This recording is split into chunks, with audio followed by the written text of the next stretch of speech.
తిరుమల అత్యంత ప్రాచీన పురాణ ప్రసిద్ధి గల పుణ్యక్షేత్రం. కలియుగ ప్రారంభంలో శ్రీ మహావిష్ణువు స్వీకరించిన రూపమే శ్రీనివాసుడు.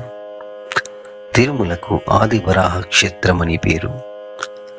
పురాతత్వ శాస్త్రజ్ఞుల అనుసారం ఇది కొన్ని కోట్ల సంవత్సరాల ప్రాచీనమైనది. వేదాల కాలం నుండి భక్తులకు కొంగు బంగారమైన దివ్యక్షేత్రం. అరాయి కాణి వికటే గిరింగిచ్చ సదాన్వే శిరిం బిఢస్య సత్వపిస్త్వే విష్ట్వాచ తయామసి అని ఋగ్వేదంలో ఉంది. అంటే, ఓ భక్తుడా, నీవు ధర్మ అర్థ కామ మోక్షాలు అని పురుషార్థాలకు కోరిన వాడివైతే శ్రీనివాసుడు వేంచేసి ఉన్న శ్రీ పర్వతానికి వెళ్ళి అక్కడ స్వామిని ప్రార్థించు అని అర్థం. వేదాలు పురాణాల్లో ఉన్నట్లుగా శ్రీ మహావిష్ణువు లక్ష్మీదేవిని అన్వేషిస్తూ భూలోకానికి వచ్చి తనకిష్టమైన ఈ క్షేత్రంలో శ్రీతో కూడి ఉన్నవాడైనందున శ్రీనివాసుడు అని పేరు వచ్చింది అని తెలుస్తోంది. అందుకే ఆయన ఉన్న ఈ క్షేత్రమును శ్రీపీఠము, శ్రీపర్వతము అని అనేవారు. తిరుమల అంటే అర్థం కూడా ఇదే. కృతయుగంలో వరాహస్వామి రూపంలో శ్రీ మహావిష్ణువు ఉద్భవించాడు. అప్పటి నుండి ఆ స్వామి ఈ తిరుమల గిరులపై రమాదేవి సహితంగా ఇక్కడ వెలిశారు. శ్రీ వరాహస్వామి పుష్కరిణికి వాయువ్య భాగంలో విరాజిల్లుతున్నారు. ఈయన వద్దని శ్రీనివాసుడు కొంత భూమిని ఆలయ నిర్మాణంకై అడిగినట్లుగాను, దానికి గాను భక్తులు సమర్పించే కానుకలలో కొంత భాగం ఇస్తానని ఒప్పుకున్నట్లుగాను పురాణాలు చెబుతున్నాయి. ఈ ఒప్పందం ప్రకారమే ప్రథమ దర్శనం, ప్రథమ నైవేద్యం ఆదివరాహస్వామికి. వరాహస్వామి గోవింద అని పేరున్నది. గో అనగా భూమిని, వింద అనగా పొందినవాడు అని అర్థం. అందుకే కలియుగంలో నన్ను గోవింద అని భక్తులు పిలుస్తారు అని శ్రీనివాసుడు వరాహస్వామికి చెప్పాడు. తిరుమల శ్రీవారి దర్శనం అలిపిరి నుండి ప్రారంభమవుతుంది. తలయేరు గుండుకు తల తాకించి కొండమెట్లపై నడుస్తూ గాలిగోపురం వద్దకు రాగానే దేహంలోని మలినాలన్నీ నశిస్తాయి. దేహంలోని ధాతువులన్నీ పవిత్రం అవుతాయి. మోకాళ్ళ మెట్లు ఎక్కగానే మనిషిలోని కామ, క్రోధ, లోభ మొదలైన గుణాలన్నీ నశించిపోతాయి. సాత్వికత ఆవహిస్తుంది. ఇలా తిరుమల క్షేత్రం మీద కాలు మోపగానే జీవుడు మేల్కొంటాడు.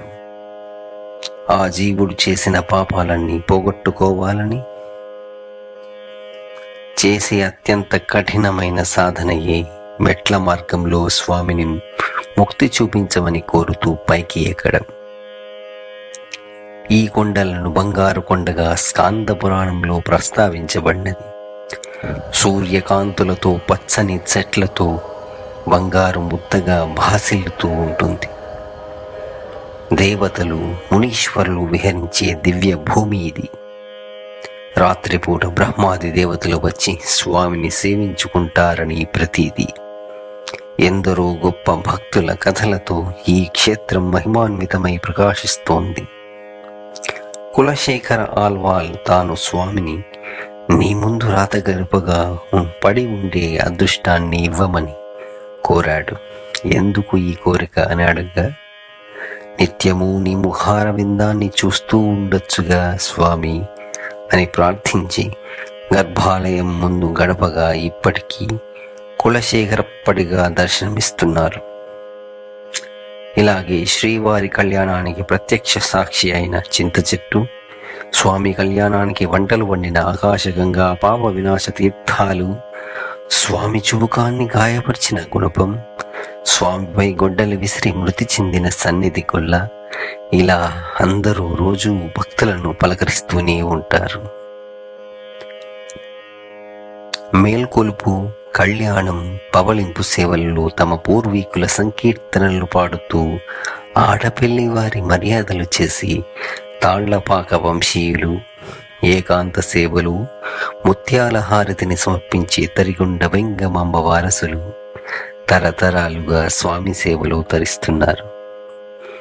గోపీనాథునితో ప్రారంభమై కొనసాగుతున్న వైఖానస ఆగమ పూజా విధానం అనంతాల్వార్ సంతతి వారితో శ్రీమద్ రామానుజాచార్యులు ప్రారంభించిన జియంగార్ కైంకర్య వ్యవస్థ కొనసాగుతూనే ఉంది. వేద సంరక్షకుడైన శ్రీమన్నారాయణి చతుర్వేద పారాయణం నిరంతరం సాగుతూనే ఉంది. వీటి వలన భక్తుడు భవబంధాల నుండి కాసేపు విముక్తుడై శ్రీవారి సన్నిధిలో ఆధ్యాత్మిక ఆనందాన్ని, ప్రశాంతతను పొందుతాడు.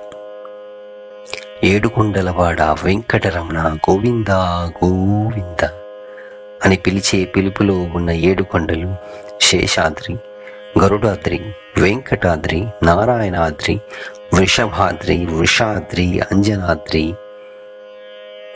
భూలోక వైకుంఠంగా భాసిల్లి తిరుమల శ్రీవారి దర్శనం కన్నా ముందు మనల్ని ఆకర్షిస్తుంది.